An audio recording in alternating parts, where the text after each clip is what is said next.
નમસ્કાર, જય સરદાર. સરદાર ધામ ટ્રસ્ટમાંથી હું આપનો પ્રમુખ સેવક ગગજી સુતરિયા બોલું છું.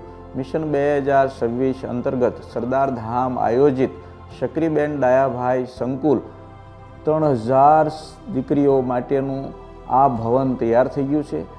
200 કરોડના ખર્ચે આ ભવન એટલે શક્ય બન્યું છે કે દિલીપભાઈ રાજાએ સંકુલ નામકરણના દાતા તરીકે મોટું અનુદાન આપ્યું છે.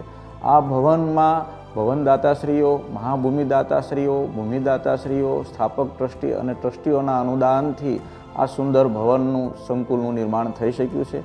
તો આ ભવનનું લોકાર્પણ તારીખ 24/8 સાંજના 4:30 કલાકે રાખેલ છે. તો સમાજના સૌ આપણા સરદાર ધામના સ્થાપક ટ્રસ્ટીશ્રીઓ, જીપીબીઓ, યુવા સંગઠન અને સમાજના આમંત્રિત ઔદ્યોગિક, વ્યાપારી, સામાજિક, પ્રોફેશનલ મિત્રો સૌને સમયસર પધારવા માટે હૃદયપૂર્વકનું આમંત્રણ પાઠવું છું. આવો આપણે સૌ સાથે મળીને 3000 દીકરીઓના સપનાને સાકાર કરીએ, એમને આશીર્વાદ પાઠવીએ. ધન્યવાદ.